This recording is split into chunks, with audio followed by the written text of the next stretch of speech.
Swordsmen video? Yeah, it's almost done. Almost done? You have been saying this for the last few months.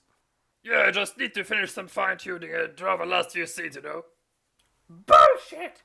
You lazy piece of shit have been playing around the last few months, didn't you? I thought you wanted this channel to grow. I also had to study for uni exams. Don't worry, I will do it in a minute.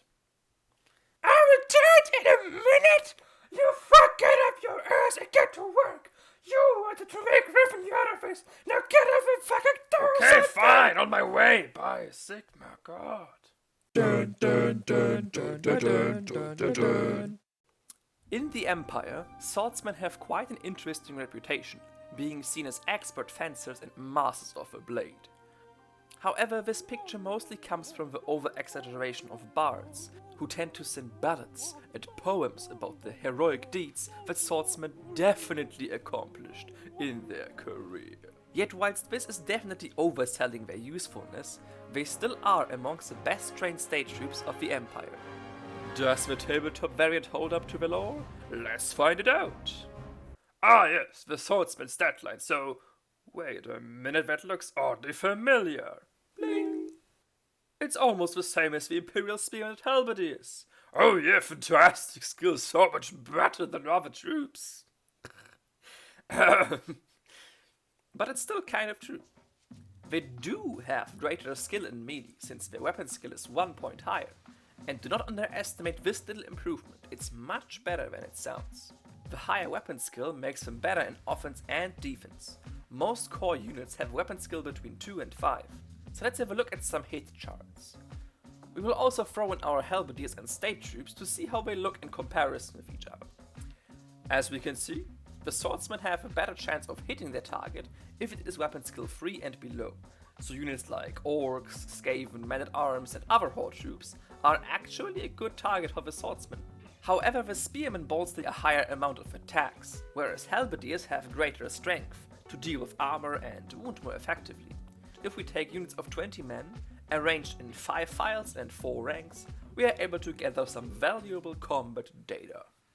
So let's look at our first important chart. Oh god, it's horrifying. So many friggin' numbers on screen. But don't worry, let me explain. In this chart we can see our target unit. We are working through the enemy's toughness here from toughness 3 up to toughness 6. From toughness 6 the wounding roll is the same for all, so we don't need to look at those numbers. And anything below toughness 3 is very rare or requires a spell debuff. Then we have the weapon skill per toughness, from weapon skill 2 up to weapon skill 7 up. Here we can see the respective armor value, starting with no armor, going up to 4+ armor. I did not include better than 4+ armor, because otherwise it would just burst the chart size, and these values here are to show unit armor effectiveness anyway, and in most cases their effectiveness stays similar, even beyond 4+ armor. Except for 1+ armor, but who cares, you hopefully won't be fighting Chaos Knights or Imperial armies with Imperial units. In this chart, each armor value here is the basis for the values on the damage parts here. So this value is corresponding to this one to this, and so on. And then of course we have all the 3 main Imperial infantry corps to show who is the best. And the summary is very obvious.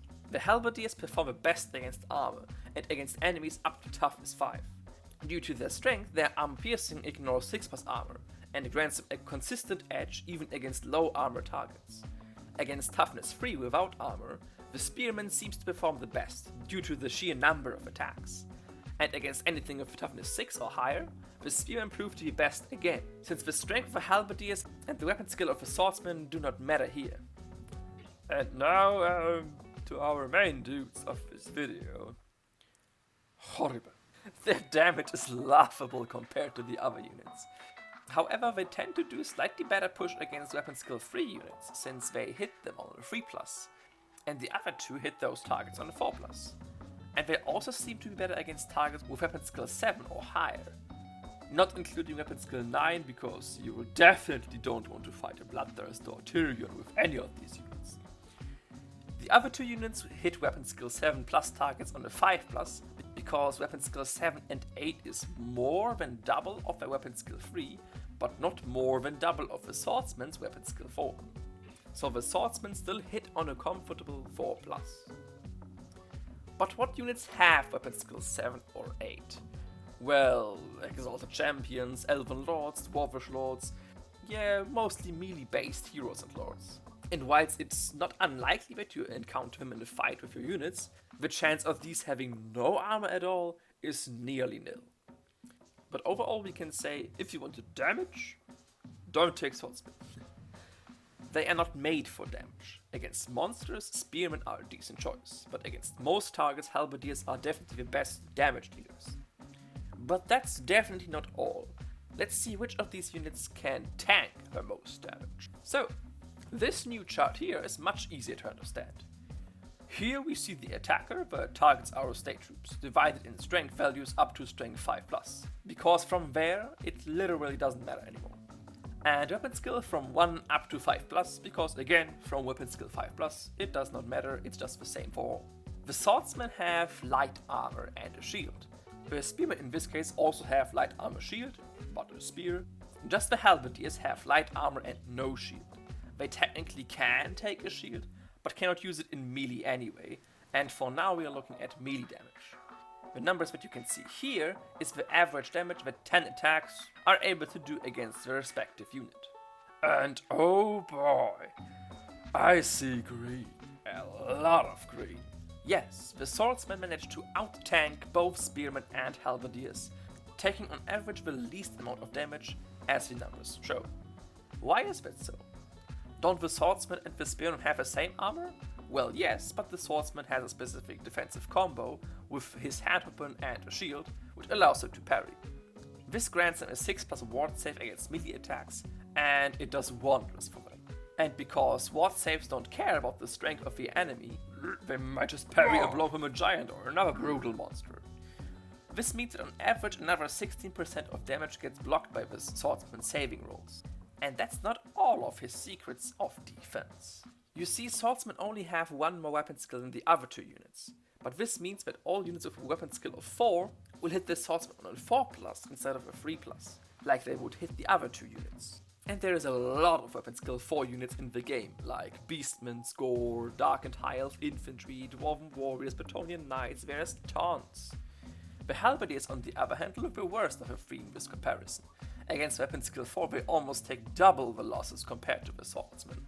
But does the additional defense justify the swordsman's lack of damage output? After all, to win the combat you have to damage the enemy and take as few losses as possible at the same time to overcome your enemy. In addition, swordsmen are also 1 point more expensive than their two counterparts. And here I have to disappoint you yet again, because that's it for part 1 of the Swordsman / State Troops review and comparison. I am very sorry, but don't worry, the next part will definitely be there in just 2 or 3 weeks. It's technically already done, I just decided to split the video into 2 parts, because more videos are in general better for the YouTube algorithm, and well, you don't have to wait so much for the next video, right? Ha, yes. So be ready for the next time when we look at synergies and some cost effectiveness tests. Until then, ciao! Almost done? You have been saying this for last...